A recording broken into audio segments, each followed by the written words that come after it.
limited in the responses we can give. Thank you. Madam Mayor. Thank you, Griff. Let me just start. Thank you, Commish. Let me just start by saying good morning to each of you. I do have a few remarks that I want to share, but before doing so, I want to ask that we take a moment of silence for Philadelphia Police Officer Jaime Roman, who died serving our city.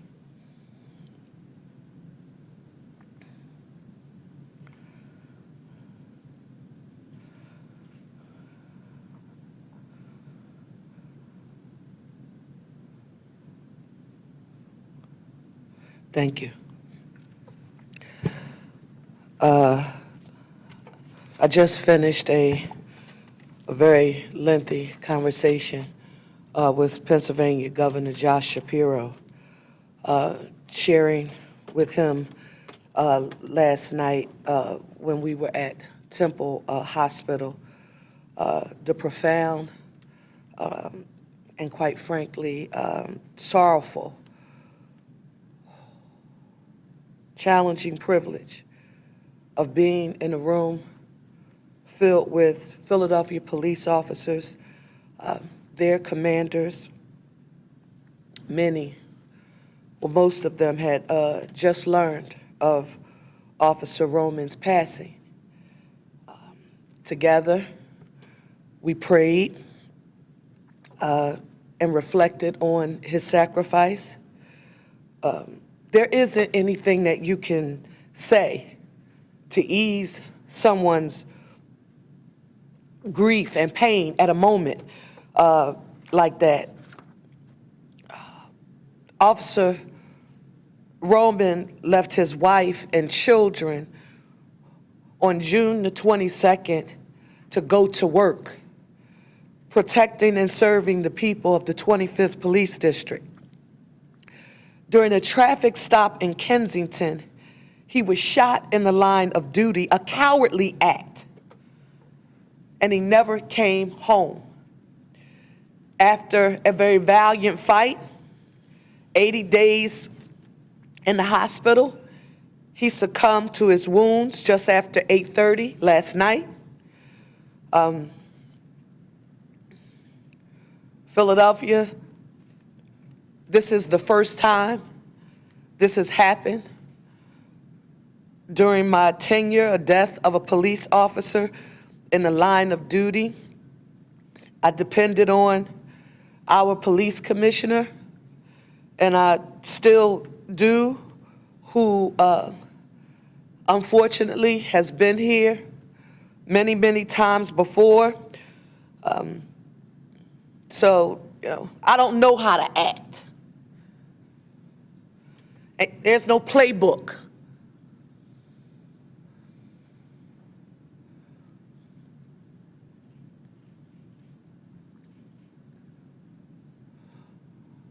On what the mayor is supposed to do at a time like this. I told the officers last night, many of whom had served with him, his family, his police family, his partner, will never leave his side and will be there for his family, for whatever it is that they need. And I told the officers that we will be there for them as well. We ask them every day to go do a job for the people of Philadelphia. We ask them to protect and serve us to the best of their ability. And it's a very, very difficult job. At this moment, it is our job to be there for them. And I want you to know that I intend to do that, and I told them so. It's not a speech day. It's a day to remember the sacrifice of Officer Jaime Roman and the ultimate sacrifice that he made for the people of Philadelphia. In honor of Officer Roman, I'm ordering all city flags to be flown at half-mast in his remembrance.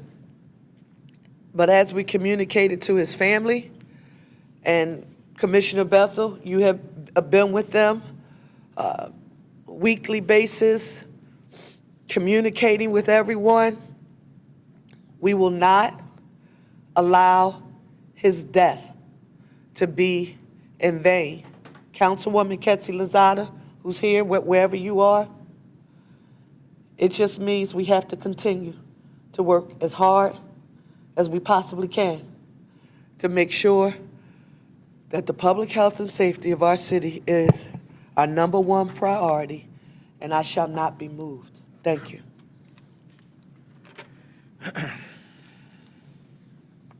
So I thank you, Mayor, for your comments, but most importantly for your support. On June 22nd, you were there with us, and you continue to stand by our side supporting our men and women, and I'm so eternally grateful, and I know the department is grateful as well. I know we have a number of people here, but just to recap, I think many of you recall on June 22nd, 2024, at 7:52 p.m., Officer Roman, along with his partner, was making just a normal stop of a vehicle, a live stop of the vehicle. It's nothing more disheartening to watch and look at the video, and there's nothing out of order. It's just a normal process of going through and making a stop. Unfortunately, the individual's vehicle was not properly registered and is going to be removed. We do that on a regular basis across the city.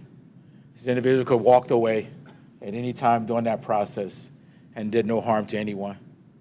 Unfortunately, this individual elected, after they found a empty holster, to engage the officer, firing at least 3 times at Officer Roman and striking him in the neck, which ultimately led to his demise yesterday. That's difficult to think through that process and the impact that it has on the men and women of this department. And as I stand here, I want to acknowledge Captain Wheeler, who has been at Jamie's side, as well as Inspector Luca, who oversees East Division, Captain Wheeler, who's the 25th District Captain, for their sincere commitment to our officer. The challenge after on June 22nd was to make sure that Jamie would not be forgotten. The challenge for us as an organization, as things were going back to normal, was not normal for our men and women in the 25th District and East Division. And it's through the leadership of these 2 individuals there and others below them that we're able to keep the resilience of those men and women going. And I was honored to stand with Captain Wheeler many times, our path crossing at the hospital, as we continue to engage the family throughout this process. It's probably one of the most difficult times I've ever had in my career in 38 years in policing. As the mayor indicated, I've been here far too many times. But to sit and with the family, to see the strength of this family, to see the strength of his wife and his 2 children, 7-year-old daughter and a 4-year-old son, to see the strength of his father and everyone that was involved, how much work that they sit there sitting visually next to him, having hope that he may survive, having that hope, and only to be called yesterday to let us know that he was not going to make it. I was asked the other day by a reporter, what keeps you up at night? What makes you worried? It is that call. It's that call that one of my officers has been shot, and or that my officer has died. There's nothing like that you can ever imagine. I look now, I talked to my wife this morning, I said, these are my children now. When I came on the job, it was my colleague as a young cop.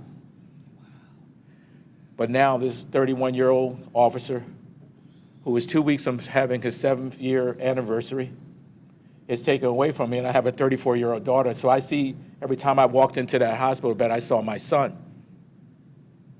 I sit here in the police department, and I say, I asked these men and women under our charge and under the leadership of the mayor to go into some of the most dangerous places you can ever imagine. And it is those times when, unfortunately, they lose their lives. And so I continue to ask the public to pray for my men and women. But I echo the words that the mayor has outlined. We will not be deterred in our work. We will continue to honor honor Jaime for everything he gave. It is our duty to do this work. We understand what we accept in that process, but we will not stop doing the work. We will continue to take the charge that are given to us. I took 38 years ago, and my young officers are going to take 4 weeks from now when they walk across our graduation center. We will continue to serve this community. And what we ask you to do is continue to appreciate and respect that work. And so I'll stop there. Their arrangements are being made as we speak. Our team will be putting out announcements on the funeral arrangements. But I do want to thank everyone here who's standing behind me, who provide their support. Those of you who are here today, for your media to continue to keep Jaime, his voice alive and him alive in his work. He will never, ever be forgotten, and we will continue to move forward in this work. I'll stop there and see if you have any questions.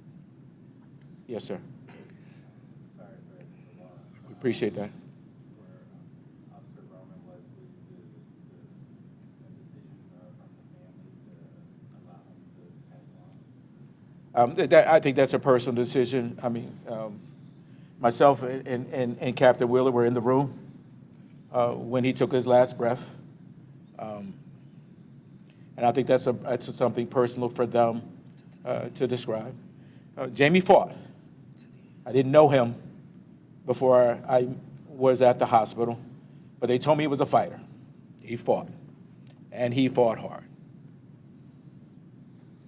Only other question would just be, because you said the investigation is continuing, obviously you have the suspect in custody, but what goes into, now he's passed, what goes into kind of that aspect of it on the police and investigation? From the investigative side, he initially was charged with the shooting, attempted murder. He will now be brought down and be charged with murder of Police Officer Roman. He should be brought down, I believe, Frank, today, or as soon as the warrant's approved, he'll be brought into the system and charged with murder. Thank you. Can you give us some insight about Officer Roman, some things you've learned from his family? What sort of an officer? I think I don't want to get into those specifics, and I think there will come a moment for me to have those conversations. But one of the things I did recognize is just his sheer strength, and who he was to his family, the rock of his family. I think Captain Wheeler would probably have some more concrete words and be more than glad to share those after you. I think for now, what I saw was a strong family.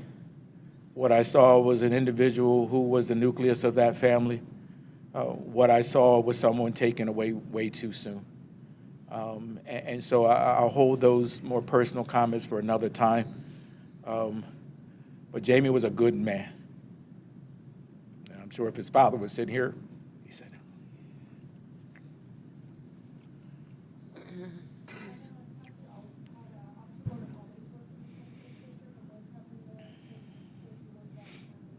Absolutely. Captain, Jaime was, come Over here. Jaime was assigned to his initial beat in the 12th District and then transferred over to the 25th, where he spent the majority of his career. He was assigned to 2 platoon, and he was, as the commissioner and the mayor said, a very young, vibrant officer. He could light up a room.